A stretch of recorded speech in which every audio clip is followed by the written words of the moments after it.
All right, we're live. Yay, live. We all have our shirts on though, so Hey, I was just about to say that. I did a second.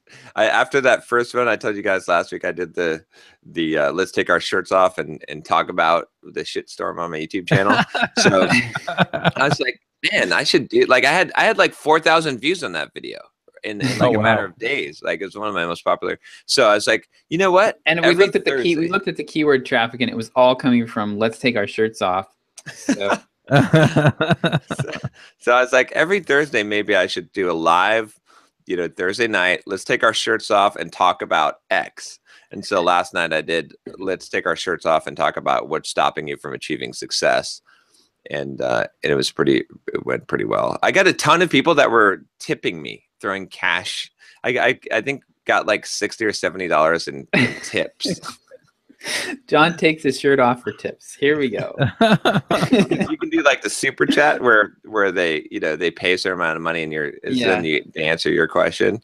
And so I did that. Do you have to accept that money, or does it just like go into Google Wallet, or what? It just goes right into the Google, like the AdSense, basically. Like it counts as like transaction revenue on your account. So yeah, so it goes right into Simple Programmer, and then someone was saying on that, they said that I should set up a Twitch channel because they have this IRL in real life Twitch channels, and so you can like pay monthly. Yeah. Oh yeah, Josh, when we were talking about membership, I forgot to discuss that too, because that might be an interesting thing. So I was going to look into that and see, because that would be interesting, because one thing that they were suggesting was when I'm recording my daily videos to just do it live on Twitch. Or people can pay, and that way people can get it off, get the raw version of it before Rodrigo does his magic. Exactly. But yeah, I really like videos. Really would start at 0.0 then. Exactly. But I really like the live stuff. The live, it's been pretty fun. I like doing the live event. It's pretty fun, actually. Like I said, I enjoy it, and I think and people are super excited about it when I do it. So yeah, cool. Yep. Making a note about this. Yeah, I need to go in on that video and put in shirt comes off at 0:00. There you go. Nice. John, that would be a cool idea then, possibly for the membership thing. Would be, what if you did all your videos live on, or like the majority of them live on as Facebook Live videos or something? Oh, that's interesting. Like whenever I'm recording, then it would be private in the group, and they'd get like immediate access to it, and it would be raw and uncut, and that could be exciting for people. Yeah, or maybe you do a portion of them that way or something. Yeah, that's not a bad idea. That would work. I wanted to figure out how to simulcast. I've got like some broadcasting software like QB, I don't know, what is it? Or B, I don't know. What the heck is that broadcasting software? There's OBS Studio is what I've been using, but you can have multiple streams and stuff. But I think you can go to multiple. So I'd like to simulcast. I think Grant Cardone's doing it with his stuff. So go to Facebook Live, go to YouTube, go to Instagram or whatever at the same time, and then some kind of workflow around that, so that content gets captured and broadcast out. But yeah, live is fun. I like to do live, and I like to take my shirt off. So good combination. There you go. I'm thinking, also what would be cool is that, have you seen the Between Two Ferns with Zach Galifianakis, or I can't remember how to say his last name. You know what I'm talking about? Between Two Ferns. I do not. Is this a little parody like thing where he like interviews people? He actually had like Obama on there, and then he basically like make rags on them, or like it's like he's doing a serious interview, or almost like one of those like public broadcasts is almost, right? Okay. So I'd like to it'd be kind of cool if the let's take our shirts off and talk about got to kind of a level of popularity where I would invite guests on the show. Right? And then it's like, all right, we take our shirts off and we talk about your latest book launch. You know what I mean? How could this possibly go wrong? Let's see. This is, oh my gosh, this is going to be a tough sell, man. Like, you'll have to sell them on the interview first, and then, oh, by the way, there's a catch. Well, see, the thing is, it has to become a popular thing, right? Where people are like, because this is a unique thing, right? And so it has to reach a level of popularity where you want, like, it's like you want to be on the "Let's Take Our Shirts Off" show, you know, and talk about, because it's like it's a milestone in your career where you've come and taken your shirt off and talked. So so we'll see if it catches on. It's like the TED Talks of the simple programmer world. Exactly. Yeah. It's like, exactly. So, yeah. Oh, man.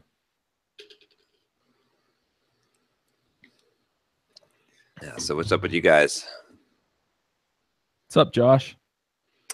I'm catching up on sleep here. I was in Wisconsin for the Perry Marshall roundtable meeting this week, and didn't get in till 2:30 on Thursday, I guess.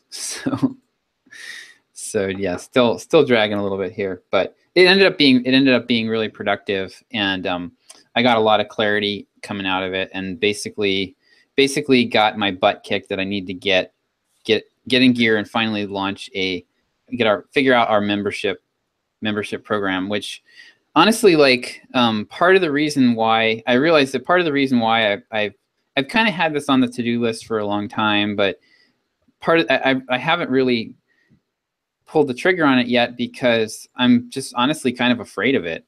Like, I've just been involved with a lot of projects trying to sell membership, and I know that it's not the easiest thing in the world to do. So I'm gonna have to, but I think we have the critical mass now to be able to do it, and so I need to just step up to the plate and actually start to put this in place. And the other challenge is to try to figure out how to do it so that it doesn't become we don't want it to be like a huge content creation nightmare where we end up spending all of our time creating content just to feed this membership program. Right. So that's what I'm working on right now, is outlining the pieces of that. And I also realized that I've been spending a lot of time reading like testimonials, customer feedback, book reviews, like all the stuff that our customers are generating, telling us about our products and what they like and what they don't like. And one of the things that's come out to me, became really really apparent to me this week, is that what we do best is, like, we tell people, we point off into the distance and tell people this is where you want to go, and then we kick their ass every time they get lax about actually getting there. Because typically, what, like, our best testimonials are like, you kept me, John, you kept me going for the last 3 years through all this stuff while I figured out what I needed to do to finally get to where I wanted to be. And I think like that's the core of what we do really, really well. And I mean, basically what we sell is kind of like direction, motivation, inspiration. Like that is like, I think that's like our strongest point. And so and for me, the way I'm wired is I'm wired to the stuff that I'm naturally inclined to sell is more like paint by numbers solutions to problems, which is the opposite of the strengths that John has built into the audience. Right. And so I'm trying to reorient my head around, like, how do we use John's strengths the best and still provide some of that hand holding that people need without creating a big nightmare for ourselves. Right. And Yeah. So I think I'm going to be trying to work with people that are doing, that are providing professional services in a specific area. Like I want to do a webinar on how to choose your specialty, your specialization as a software developer. And there's a guy I know, Philip Morgan, who I've reached out to. I'm just kind of early stages of talking with him about possibly doing this. But so, John can host this webinar for our new membership program, where we're going to have, he's going to sell kind of the big idea, like this is why it's important to specialize. This is, this is what it means for you. This is what happens when some of our members have, or some of our, some other Simple Programmer fans have specialized. This is what they've been able to do. And then Philip has this like really detailed roadmap that he's developed through coaching all these people just on this one specific thing. So I can bring him in, and that way we're not like, I'm not on the hook to try to develop some of that detailed level content, but we can provide that value and still, and then we can kind of use John's motivational ability to get people to actually take action on it. I like it. So yeah, so I think I think that what I'm going to be doing then for the next few weeks is going to be we're going to be defining what this membership offer is going to look like, and then building it into our existing funnels. John, we didn't talk about this yet, but I'm thinking for this, I kind of want to not do a big launch right out of the gate. Right. I think I just want to thing first. Yeah, I think I just want to like just roll it out, like just stick it in the funnels. Yeah. And just have some people start trickling into it, and then we can build up. Like we can do the webinar, like we could do a monthly push every month where we get people into it through like a webinar type of like a one-time event, and then in 6 months or so, when we've got all this content we've created, we have everything really fleshed out. Then we do a big launch and we double the price or triple the price or whatever, and get a whole bunch of people into it. I agree. That makes sense, because it's different than a product launch, because a product launch, you put it out there and then, you sell a bunch of it, and then someone calls you up and says, you fucking stole my course. Right. Right. And you deal with the aftermath and the shit, and it's done. It's done. Right. It's buried. It's over. But with a membership site, it's sort of like, hey, let's be boyfriend, girlfriend. Right. And then you're like, oh, yeah, my life is kind of complicated right now. Right? It's like you can't really have that level of commitment thing, and then you're not like we're not 100% committed to this yet, right? Because we want to see how this plays out. We want to see if people actually take the uptake. If we do this big launch and we're like, no, seriously, this is it. This is the membership. This is it. Like, you got to join this thing now, because and then we lose all credibility when we shut it down a month later. Because you know who did this? You know who did exactly that is Ben Settle. Yeah. He did like 2 years ago. He did this big. He hates people. Like he's like the ultimate introvert. So he hates any kind of hassle or anything. And he did this really successful product launch for a membership site, and it was like the most successful thing he ever did. And then he shut it down like 2 weeks later. He just didn't want to do it. Yeah, he just decided he didn't want to do it. So it's really embarrassing. But if we get people, we test it out for. I totally agree with that strategy. Yeah. And we can still do our bigger launches for our other stuff in the meantime. Yeah. And then once we got this thing rolling. Oh, the other thing I was thinking about as you were just saying that is, before we get launch on this, we do have to finish the cut over to Thrivecart to get off of Zaxa. That's what I was thinking is I can, I'll do that as part of this. Like as I'm doing, I can, because I need to create the upsells and everything anyway. Yeah. So what I could do is set up, because the blogging workbook funnel is already on Thrivecart. I could figure out what it's going to look like and set it up there. And then as I bring the other ones over, finally, I can just very easily set those, because you define, like in Thrivecart, you define upsells and downsells, and they're like, you have to set all that stuff up. And since I'll be doing it anyway, it'll be real easy to just implement it. So for the other ones. Cool. But yeah, we don't want any upsells we don't want any of that stuff on Zaxa. Yeah, exactly. Yep. And that was actually one of the reasons why we haven't done this so far too, is that we just weren't really confident, because we knew we didn't want to stick with Zaxta long term, but we weren't 100% confident in.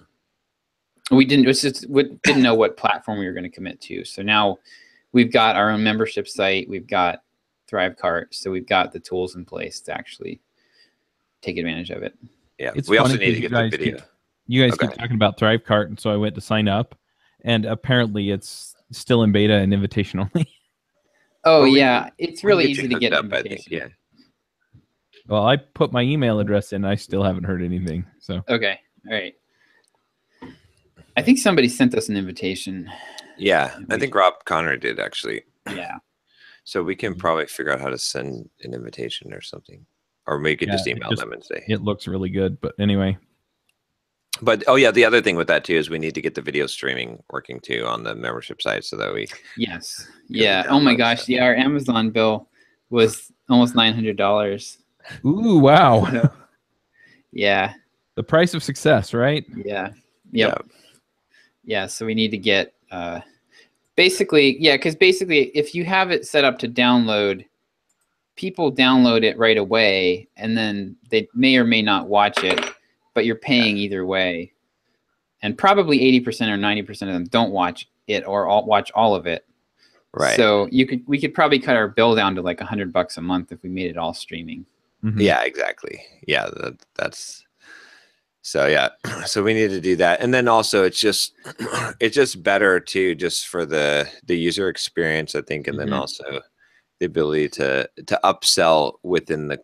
So that's the other thing. Is like one of the big benefits of the membership, which I was talking to Manny about this a lot because he's having a lot of success with this, is that when people are watching the video, you have an advertisement for another course there, right, on that page. Nice.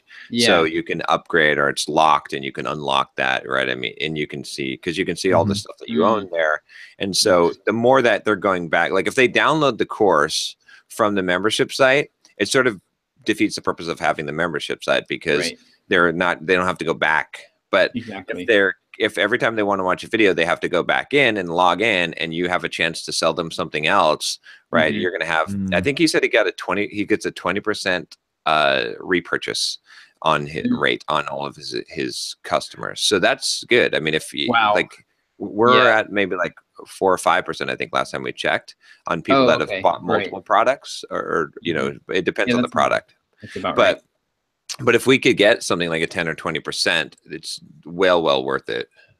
So. The other thing we need to do is set up some email sequences to drive people back to the membership site. So drip, like when you sign up for the digital toolkit, there should be a 5 or 10 day drip sequence behind that pitches you on parts of of actually consuming the content. Yeah. And then, exactly. You know, and et cetera, with all the courses. Yeah. Right. But yeah, that's a good opportunity to sell again. So, and then you can also have the t-shirt and stuff like that in there, and, you know, just whatever. So. Nice. Yep. So that's what I'm working on right now. And I've been recording. John's working on taking his shirt off on camera.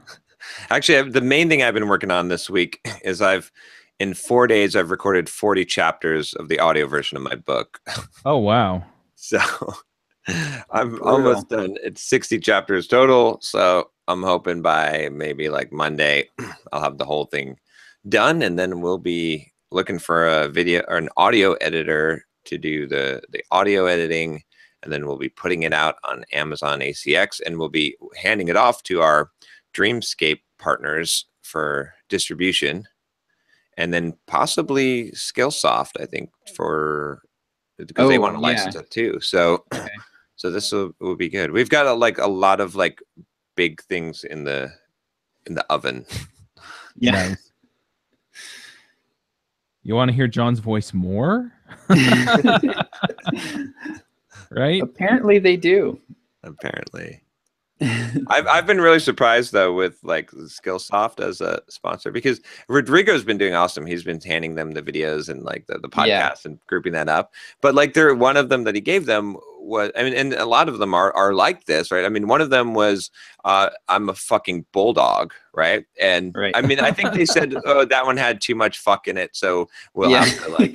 You know, but then the lady was like, but I really liked it, or so. I can't remember. She said something about, and so I'm like, there's this really very like buttoned up corporate kind of company, like, and I'm almost like I'm shocked that they're like, because at first I was like, maybe they haven't seen my videos. Like I've got a video coming out, I think later this week, called my penis is too small, right? Like.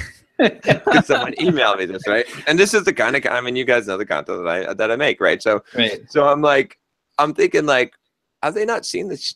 Like, but they have, because obviously, right? So you know, with that one, so I don't know. Apparently, yeah, we keep waiting for the other shoe to drop on this one. Like John and I have been joking about how this is going to explode spectacularly. Like it'll be out for a week. And it'll be like a glorious week, right? And then somebody somewhere, you know, then it'll just blow up and be a huge. And we're gonna end up on the Drudge Report or something. Right, that's funny. Someone's gonna be like, "Do you realize this guy's not politically correct? Like, what? He's not politically correct? Are you crazy?" But, oh man. Anyway, but because I mean, one of my like core principles, like that I just will never violate, is I will never ever bow to a sponsor. I won't. I just, no matter what, I don't care what's on the line. I am not going to compromise what I'm saying or in any way change my message because it's unfriendly, you know, to a sponsor. Like, so, you know, it's not that I like, you know, I don't have any animosity. I love that we have sponsors. That's great. But they just have to take it as it is. So, Yep. Awesome. So what's up, Chuck? What's up, Chuck? Yeah, what do you mean? I'm just kidding. So this week has been kind of weird just because I've been doing the Ruby Dev Summit. Just to give a little bit of context, Angular Dev Summit had 780 people sign up. Oh, wow. Between the free and the paid.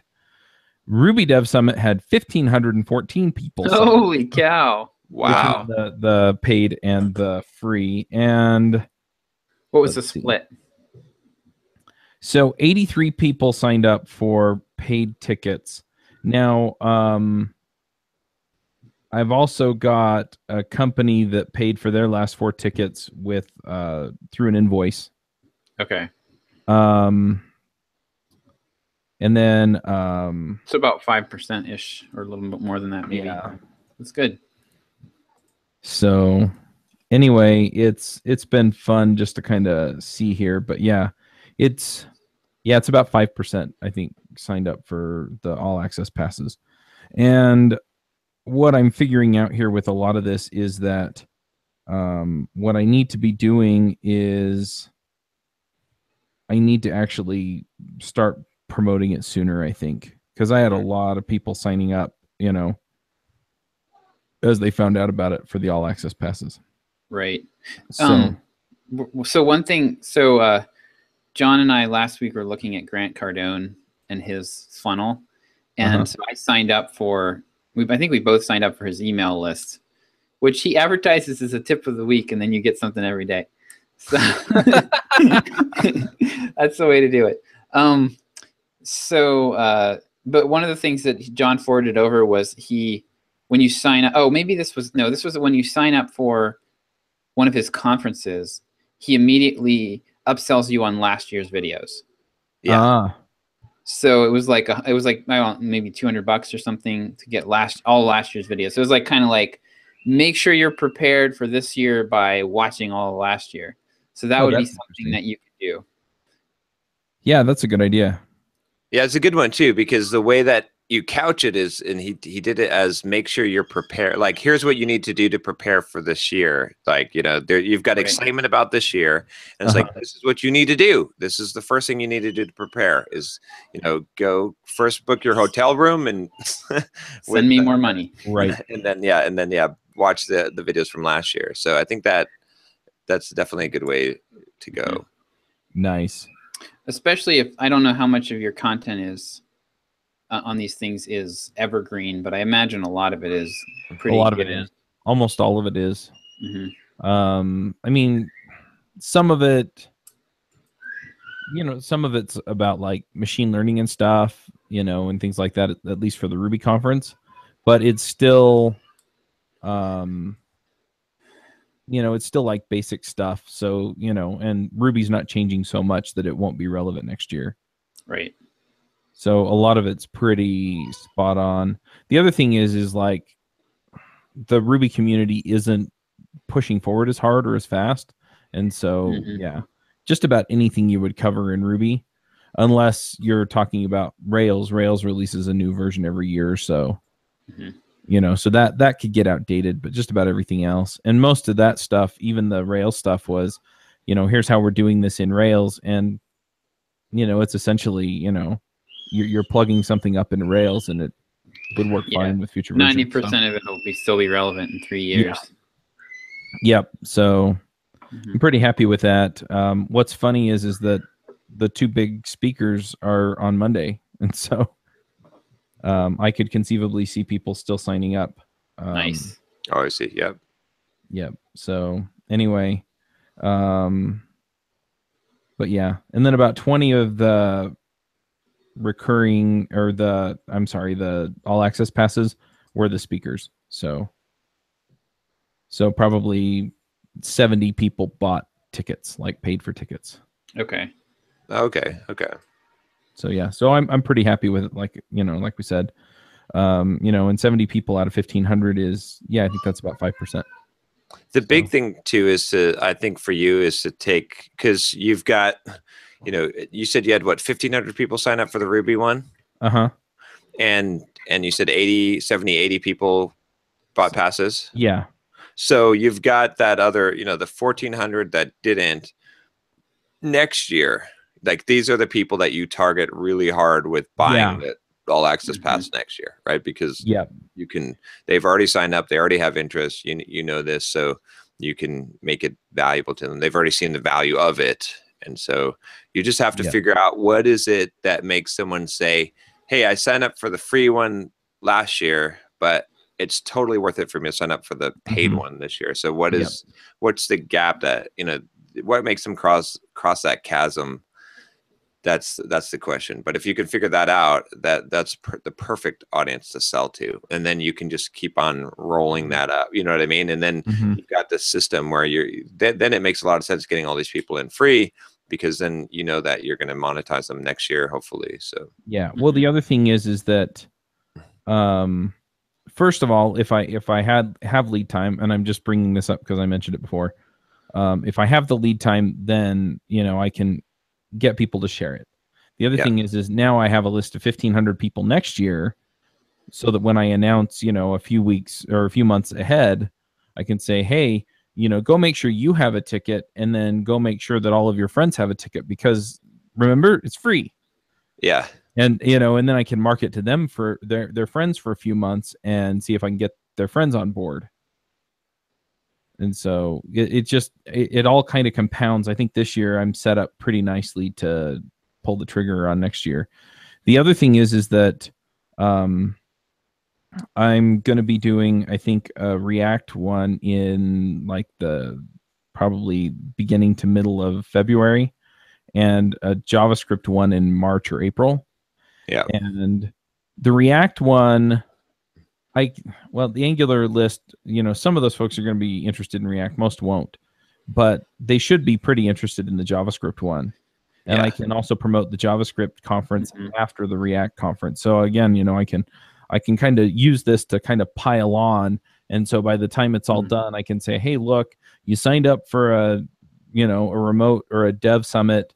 You know, I'm only going to email you a couple of times about it, unless, you know, you're the core audience that came to the last one for that topic. And, you know, and just say, hey, look, if you liked the dev summit that I did last time and you're interested in React, because some Rubyists will be, and some, you know, general JavaScript folks will be, then I can push that. I've also gotten some feedback on the website and things like that, some things that I could do to make it easier for people to find the information they want so they can sign up. So I know some of the things I'm going to change. I'm probably just going to find somebody who can modify the theme that I've got and just have them fix those couple of things.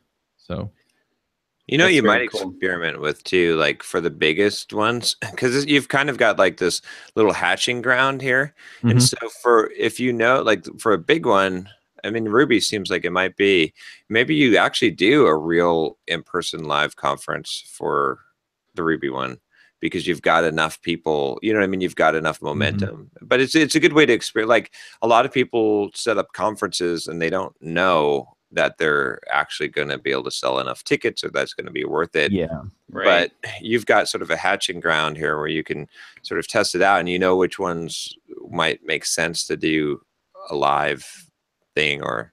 Yeah. I think so. So one thought, Chuck, this is not directly related to what we're talking. But I think this is your this is your product. Like whenever you like, don't feel bad about like not having courses and doing the info. Like this to me is like the most natural thing that you could do with your podcast empire, and they're kind of synergistic. Versus like if you're you know, like if you're looking to put together specific courses, that's kind of a different business. But these like feed each other. Yeah, that's true. So I would just encourage you to like, I think this is working really well. Yeah. The other thing would be, can you, I mean, and maybe you're already doing this, but like with the Ruby one, maybe, yeah, the only issue that I have, just to bring it back around for a minute, so I just pulled up Stripe to look at the total, and so I've made about $5,000 on this conference, or I brought in about $5,000, and I don't know, I don't know if it's enough to just make it, you know, worth it. And I know that next year will probably be bigger, but is it going to be bigger enough? Right.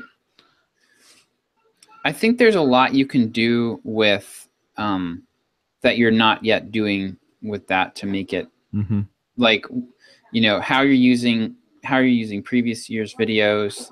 Right. Like, it's not just a live event; it's also all this content you've created and what you do with it. Like, I think that's where you can take that and increase it a lot. Right. But like the do you have like, so what do you have around within the Ruby world other than the Ruby conference that got the most attention, and are there some follow-on conferences that would make sense for you to do where you can bring a ton of people in from like a really general, like Ruby is like a really high level umbrella topic, which is why you got 1,500 signups. Would it make sense then to do some smaller ones that you could sell to that same audience, or you may already be doing that? I don't know. I mean, I could probably pull together a Rails conference, but do you not feel like that would be worth the work? I don't know. I mean, again, you know, if it's for $5,000, I don't know. And so this one and the last one, I also told the speakers that I was going to split the profit with them. I was going to give them a cut of the ticket sales. And so that cuts into that. Like, I don't even get to keep all $5,000. I wonder, here's another idea. Okay, since your stuff is so niche and focused, what if you had like an after sale after what if the conference was a sort of gateway into private mastermind group with some of the speakers, right? And then you charged a pretty high premium for that, and you got on board with the speakers essentially and offered them a cut of it. But you see what I'm saying? Like, and maybe you only have like 12 slots, and then it's like a 3-month program afterwards, and you just basically facilitate it, and you have the mastermind, the speakers that are these experts. Like, you know, you get one-on-one, like 12 people get their questions answered and get to personally be coached by these speakers. That might be something that would make that have it make a bigger ticket price and make it a lot more profitable. And then you won't have to do much because the speakers are the ones who are really doing the work there. Maybe. I'm not quite sure how that would be structured. One thing that Jamie told me to do with the Angular videos, and I didn't do it just because I couldn't quite pull enough stuff together, was she actually mentioned that I should pull together a bundle. And so it's, you know, because I've got some of these speakers have courses and books and things. And so, you know, it's like, hey, you know, you get these courses and these books and yeah. And, you know, I got some, but I didn't get quite as many as I would have liked. And, you know, I felt like it's like, okay, you get the conference videos and you get these 2 or 3 other courses, and feel like that was quite enough to have like a knock it out of the park bundle for people to buy. So. Right. I don't know. You could also expand your circle out and not just, was it only speakers that you were? No, I reached out to a few other people with the Angular stuff.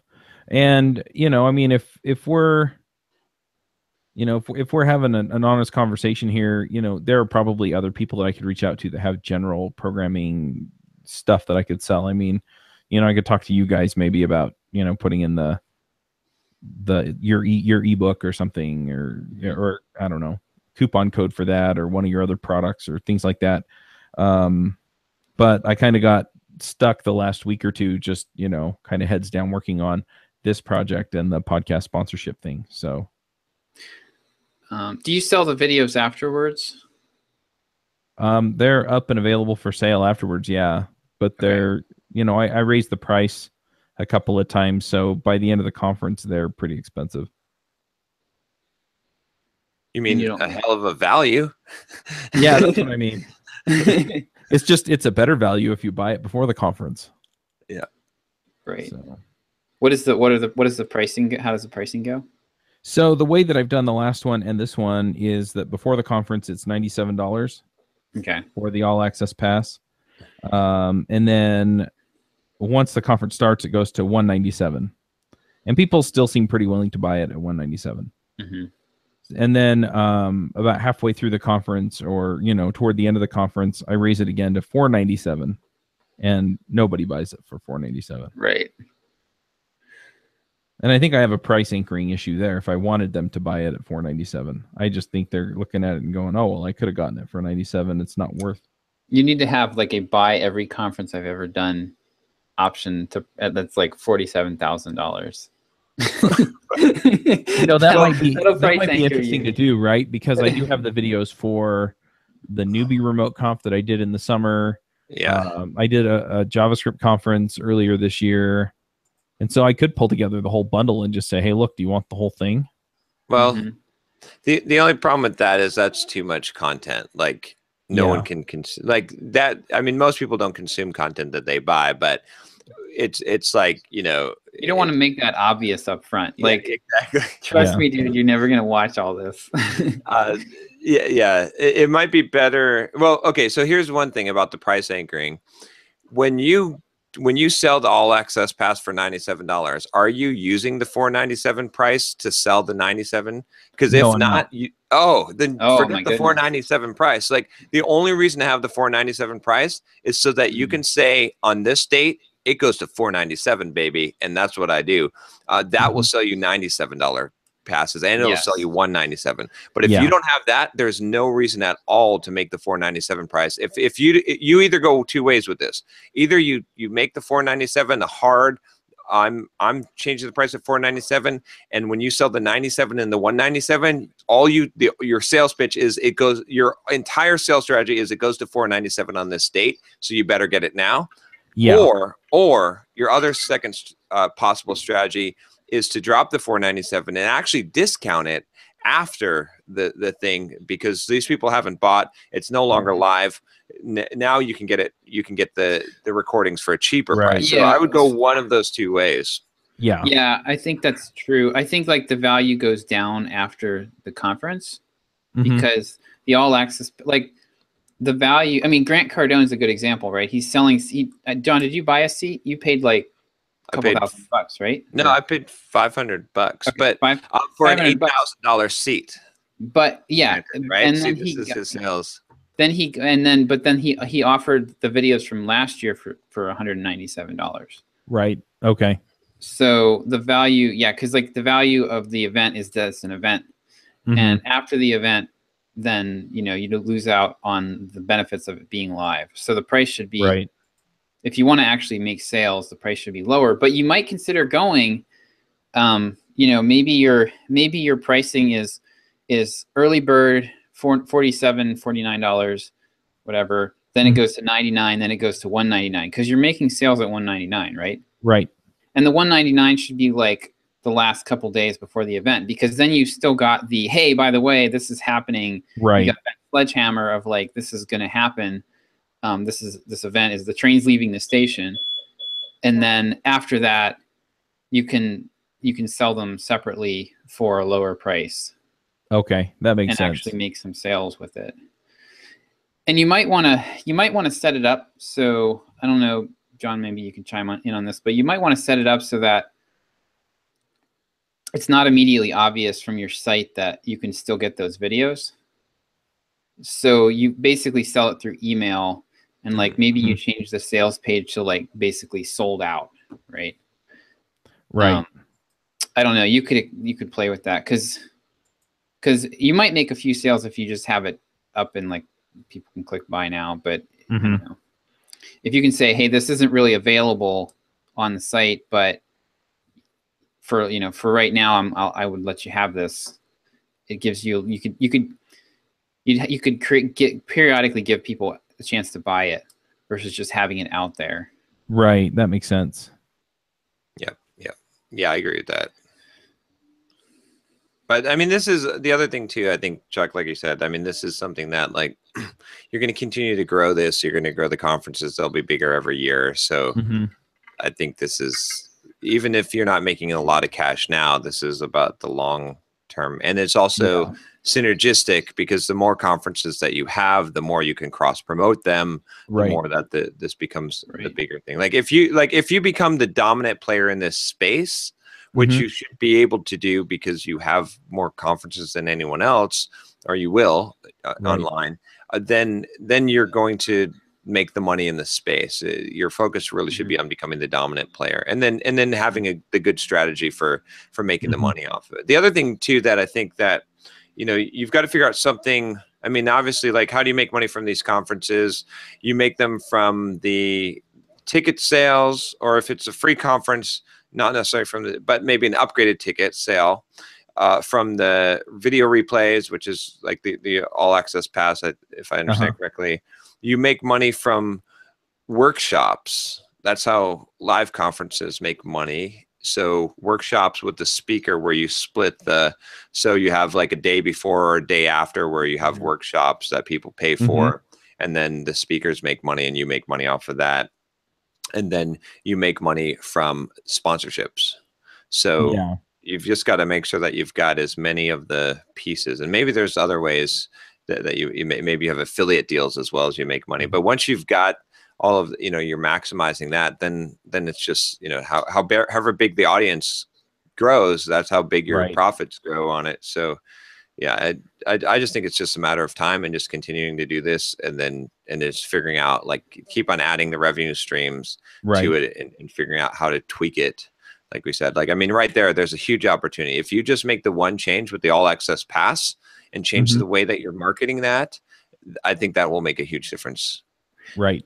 Another way to look at this too is that you got paid $5,000 to add 1,500 people to your email list. Yes, that's true. I mean, usually it is the opposite of that. So I mean, like, to be able to buy email subscribers for $3 would be a deal. You got paid $3 to get them on your list. So that's pretty huge. Yep. Yeah, that makes sense. Yeah. The other thing that I have in the works that I just haven't had time to really nail down is just this podcasting sponsorship app. Oh yeah. I'm so close. I mean, at this point, the sponsor can sign up. They can go to the podcast page. They can select the sponsorship spots they want. It collects the money through Stripe, adds all the stuff to their account, and now it's just, it's just the sponsorship management piece. I mean, I'm so close, but I've just been so tired and then spending all my time putting this conference on. It's just been crazy. What's left? Like, what's left to wire? So the management part, what does that look like? I mean, essentially it's a couple hours work if we're being honest. And basically what it is, give us the talking points or the sponsorship read script, upload the banners, manage any brands you have, which essentially at this point is a logo and a name, and so then you attach the sponsorship you bought to a brand. And if you only have one brand, it's just going to auto attach it. And then there are like one or two other things. You have to put the links in, right? So it's, this banner goes to this link and this banner goes to this link, so you can set up UTM params, or they can just both go to the same place or whatever. But that's pretty much it. So, yeah, I'm sure that there are complications with payments and refunds and crap that I don't have yet. And I would eventually like to get the reporting piece in, but I mean, that's not necessary at this point because I don't have it now. Right. So I don't feel like it's it's not a have to have. It's a, anyway. So, but yeah, I'm just exhausted at this point because I've just pushed so hard on this stuff and, anyway. But yeah, if I can get this Summit stuff to drop and just make it all work. I mean, I see the potential there. And the other thing is that I've kind of by the seat of my pants the last two, and I made $3,000 on the last one and $5,000 on this one. Minus whatever I wind up doling out to the speakers. But I think that would be the first thing to look at cutting, honestly. Do you really feel like, I mean, you're giving them a lot of exposure. I feel like that's plenty of compensation. My thinking was on this that I didn't know how much it was going to bring in. And so I, and some of the speakers were like, well, you're asking us to speak for free. But I mean, at this point, is there any shortage of people who are willing to speak for free? No, that's what I'm finding. So I think I'm going to drop it this next time around and just see who I can get to come speak. The other thing is like a lot of the conferences that hand out honorariums, they hand them out and it kind of covers the hotel. Yeah. Right. Yeah. I mean, it doesn't even cover the full cost of the conference. And so if somebody says you're asking me to speak for free, I'm going to say, I'll basically point that out and say, look, most honorariums, unless you're the keynote speaker, where you're actually collecting a real speaking fee. So here's one way to do this, which I think is beneficial on two accounts. Offer the speakers that any revenue that they bring in, any tickets they sell, give them their own link or affiliate, right? Set up as affiliate and give them 50% of whatever they. So the whole idea behind this is just to get them to promote to their audiences. So what this does is it allows you to pay the speakers that actually bring you money and not the ones that don't, right? So I can set up affiliate. Yeah. And just say, look, you get 50% of whatever you bring.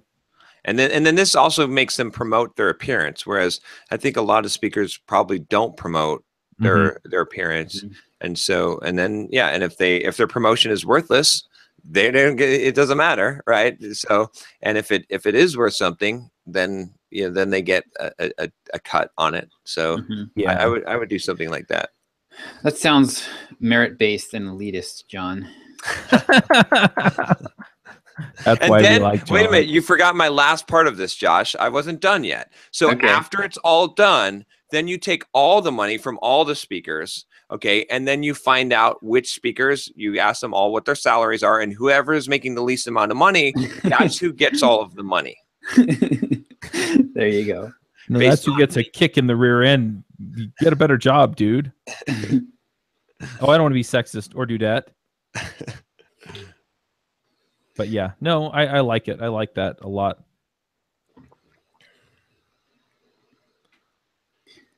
Cool. Yeah. Yeah, I think I mean with some tweaks to what you're doing here, I think you could definitely get a much better ROI. And in the meantime, this is very, very synergistic with what the other stuff that you're working on.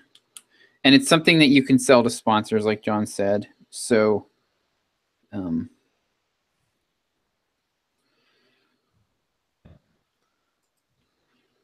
would also be interesting to potentially take the content and not sell it as, could you stitch pieces of it together into like take 5 years worth, or however many years you have worth of conferences, and pull out topical videos that are still relevant and package it differently. So it's not, it's like, yeah, it's still conference talks, but it's not like the, that like could be interesting. Ruby Dev Summit, like, once that's over, then you don't really care so much about it because it's an event. But if you had like, advanced testing in Rails or something like that, and you could package it up and sell it that way, that might actually move some videos for you. Yeah, that makes a lot of sense to me. Yeah, what outcomes can you how can you package the content to provide outcomes versus just like watch the videos from this event? Yeah, the other thing that I could do is I'm kind of, you were talking about memberships, and I don't know if I want to do like a monthly membership or whatever, but, basically have like a full conference access that gives you access to all of the talks that have been given at any of the conferences.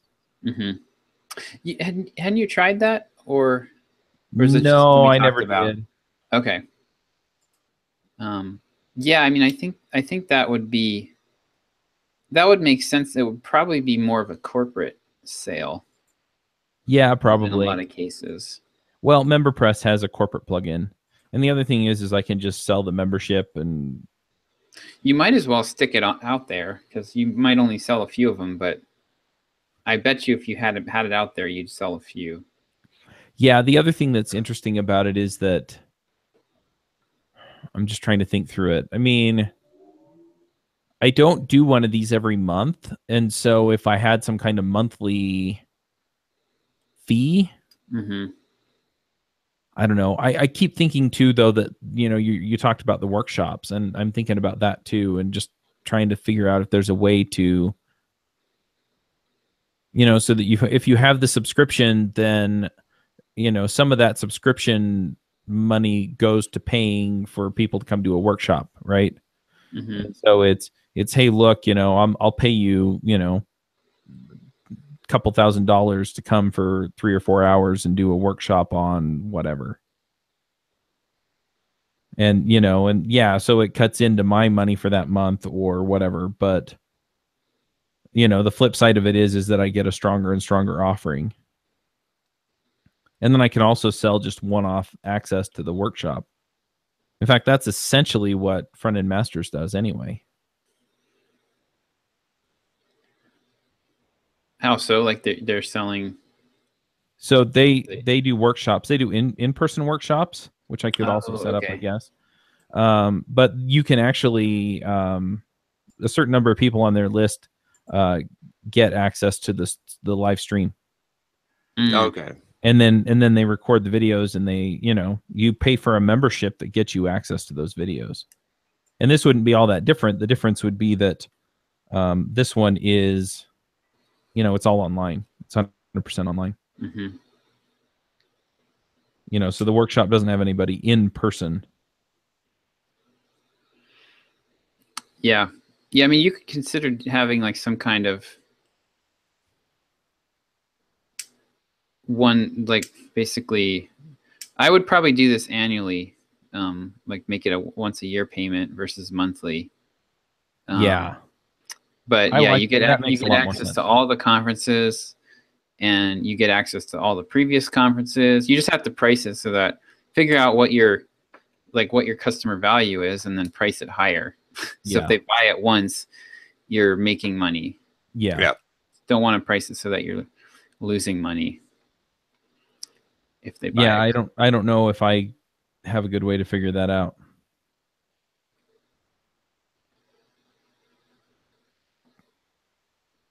Definitely interesting. The other thing is that, I now have at this point, 2,000 or so people that have come to one of these summits. And so I could set the summit up as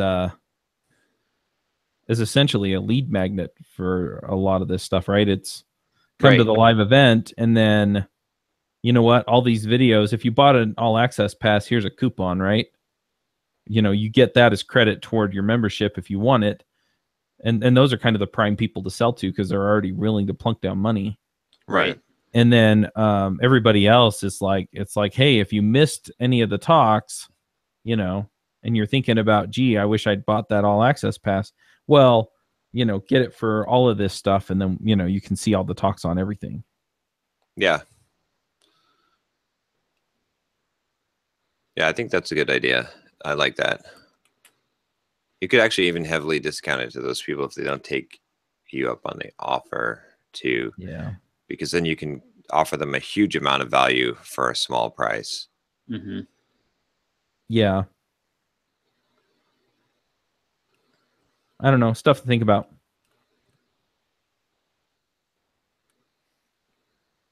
Cool. Keep digging this gold vein. Yes. Yeah. One other thing I'll just tell you guys is that Jamie has actually been encouraging me to make courses, which is funny because you guys are telling me not to. Yeah. Well, I don't know. I'm sticking to my guns on this one. I think your secret sauce, like your primary value is being that like podcast network, this whole thing, and you need to grow the audience. Is the the more that you do this, the better off that you'll be. Yes, courses could make you some money. It's not your primary thing. It's not the So I was at the mastermind this week. There's a guy named Charlie he owns a shop and he does custom cabinetry. I actually talked to him and told him about you and about the advice we've been giving you. So now I'll tell you about his situation. So he owns this cabinetry shop, and he does like really high end, handcrafted cabinetry for custom homes. Mm-hmm. And he keeps talking about, so like a couple times now, he's talked about how he wants to have like the secondary revenue stream where he's doing like furniture, like, handcrafted furniture. And he's like, well, we have all this like scrap wood, and it's really easy to kind of put together, and it would be a good secondary revenue stream and keep the shop busy. And I'm like, look, okay, your business is selling high-end, high-ticket items to people willing to spend a lot of money, and you're selling B2B basically to architects and designers. So if you want to go this furniture route, you're getting into a completely different business that you don't really have a lot of experience in. And so there's a huge amount of cost there. Like, he doesn't even have a website right now. I'm like, you're not ready to become an e-commerce business. Trust me. I mean, this is what I do. It's like, like switching shopping carts is like a huge major project. Like, you're not ready to be an e-commerce business. And plus it's like, it's just a different world. Like, you're going to be competing against people that have literally, like, he's one of the products he wants to sell online is cutting boards. Well, there's companies that have been making cutting boards for 150 years, and that's all they do. Like, you're going to be going to a knife fight or a gunfight with a knife, and it's going to take, it's not as easy as just creating furniture or creating courses. Like, it's a whole different business that you have to learn. Yeah. And that's not to say that you can't do it, but there's a lot more to it than just putting together a product and getting it out there. Right. No, that makes sense. And so that's really, it's like, just recognize if you're going to do it, you're basically going into a new business. You're not starting from 0, but you're starting from, you know, on a scale of 1 to 100, maybe you're starting from 3. Right. And so before you really get to anywhere near to where you are now, you've got 2 or 3 years probably of learning ahead of you. That's all. Yeah, that makes sense. Yeah, the other thing though is that, and this is something that everybody I talk to about business kind of universally agrees about my situation, is that my primary focus has to be getting this sponsorship crap down.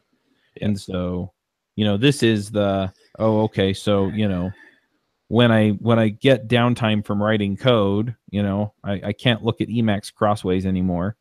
You know, and so I whip out Drip and I start writing emails to do marketing. What am I selling? And so that's what this other thing is, you know, whether it's a course or, you know, or the conferences or whatever. Yeah. So, I mean, I would be thinking about, rather than thinking about courses, I would be thinking about content, how you can repackage content and make it more valuable. So we're talking about, an idea we've been wanting to do for a long time is take John's YouTube videos, group them by topic, and then have a writer go through and write them into a short Kindle book that we can sell. And then John can record the audio version of that. And we'll have like a new product with very, you know, relatively low effort. Right. So I'd be looking like selling digital products and creating courses are not necessarily the same thing. Right. Yeah, that's another thing that I've thought about is, you know, like having the weekly workshop or weekly worksheet club or something, right? Where, you know, every Ruby Rogues episode has an accompanying worksheet. And so you pay $5 a month to get that or something like that, because the content's there, the discussion's there, and these are all the action steps out of it. Yeah. Or something like that. And so, yeah, you know, repurposing content. Yeah, I could pay somebody to make up a lot of those worksheets. Exactly. Yeah. Anything that you can do to, you know, anything that's a multiplier, right? You've got, you need multipliers, right? If you add more podcasts, you multiply the revenue from sponsorships. Right. All the effort that I put into systemizing it, I get back. If you add better sponsorships, you multiply the revenue from podcasts. Right. So if you create content from your existing content, you multiply the revenue from your audience, from your podcast. So and if you create more podcasts, you multiply the revenue from your conferences, from your summits, right? All of these things I think are synergistic. Whereas if you create courses, it's not really a multiplier. It's not like it's a new thing. So I mean, I think, you know, again, you know, I've said it before, but I think once you get the system down and you've got the sponsorship stuff handled and whatnot, then I think your best bet is to just like say, okay, how can I spin up a new podcast every X number of months? And some of them die, and that's fine, but some of them catch on. And like the more of those you get going, it's a straight multiple. I mean, think of it this way. Here's just a simple of it. If you got to the point where you doubled the amount of podcasts that you have, I won't say podcasts, of podcast audience, right? Yes. If I doubled the audience, I double my sponsorship revenue. Right. And maybe even more than double it, because I think there'll be a synergistic effect. So that's the quickest way to get to where you want to go. That's the quickest way. That's the best way to make money for you right now, is just because it's a one, you know, that if you have more podcasts, if you have more viewership, if you have more podcast downloads, essentially, it equals more money for you. And it's something you can directly control. If you launch more podcasts, you know that you will get more podcast downloads. It's like there's no question about this. So, you know, get the stuff set up with the automated for the sponsorship, so that you can, and clear the runway, get all the bumps out of the runway as much as possible. And then once you've got that ready to go, then fucking just start sending the planes down the runway, podcast, and get that system into place. And then that's how you get to where you want to get. Yeah. Yeah, I agree. Yep. That's kind of the vision that I have in my head. So yeah. Yeah, and like the other thing too is that you have to, like, sometimes advice is good, but not for where you are. Mm-hmm. And so if you were coming to me and you had an email list of 300 people and no audience, and you didn't have this podcasting empire, I'd be like, yeah, you need to like just start blogging about some well-known problem that everybody has and build a course around it. Mm-hmm. You know, like that's your fastest path to success. But for you, I that's just not. Yeah. Right. You're so far down the path on this one route that it makes sense to just keep going with it. Yeah. So it's good to get advice from both angles, though. Even if you disagree with some of it. Yeah. Oh, wait, if we disagree, we can't be friends. That's the way the world works now, right?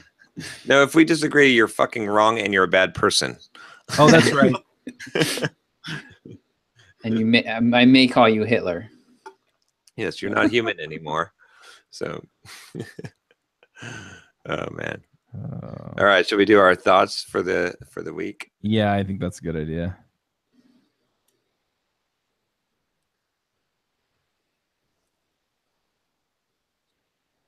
I don't know. For me, it's just, I mean, just take a break when you need one. Go do something fun. Go do something interesting. Go learn something that you've been wanting to learn. I don't have anything deeper than that. Sorry.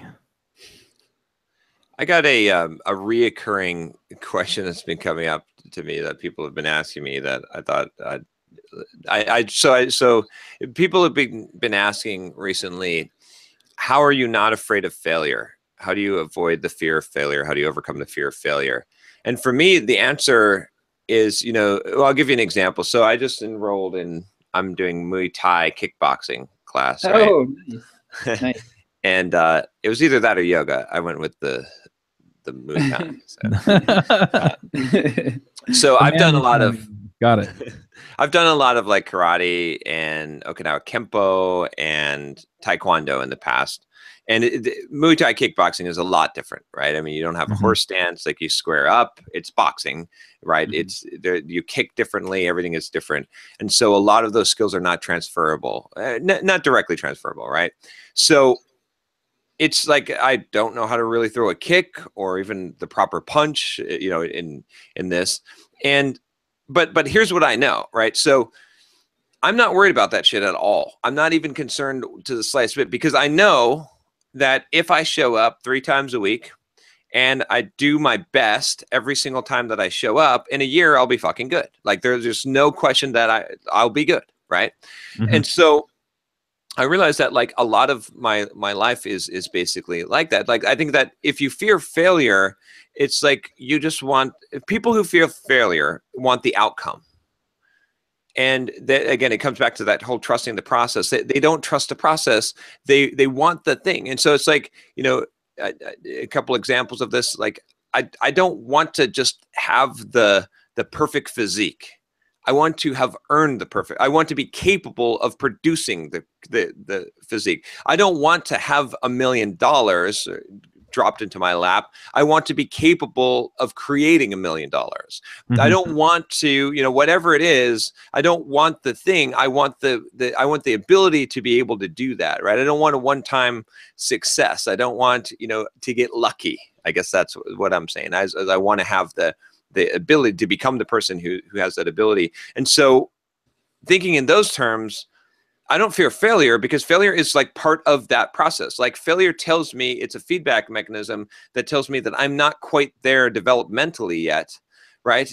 And so I actually kind of welcome it. Like when I go to the kickboxing class and it's like I can't do some of this stuff, I'm like, that's great because that means I can grow and I can expand, right? So that failure is actually something that I'm not even really paying attention. I'm just thinking about what is the process that is going to get me to where I'm going, and I'm just thinking about if I just continually do that process, I will get there. And it doesn't matter if it takes 50 failures on the way or 100 or 1 or whatever. it's so irrelevant to the point. But if you're just focused on the result and you just want the thing, if you just want the cash, give me the cash, you know, just give me the result, then failure is like a all or nothing thing. Then it's like, if I failed, I failed. Whereas if it's the focus on the process, it doesn't matter. So just something to think about in terms of, because I was really trying to like say, well, why do I not care if I fail? And to me, because it's like I said, it's because I'm more concerned with being the person capable of producing the result, not the result. Right. Nice. I'm going to do an email about that next week. I have a recording actually. Oh, a video already, or just a audio? Because I was trying to. I've been trying. Well, we've got a video now too, but I was trying to. I bought a. Well, I haven't been using it, but I'm trying to record conversations that I have, because when people, like, just in my daily life, when people ask me questions. Nice. I think for me, like the theme for this week was just the value of getting away, getting clear. A chance to clear your head and focus on really thinking about some of the core issues that you're trying to solve, versus just being stuck in the day-to-day grind. And like for me, it was kind of a really helpful big revelation, just to realize, like, to really think about, okay, what as simple programmer, like what are our biggest strengths, and what do we really bring to the table better than anybody?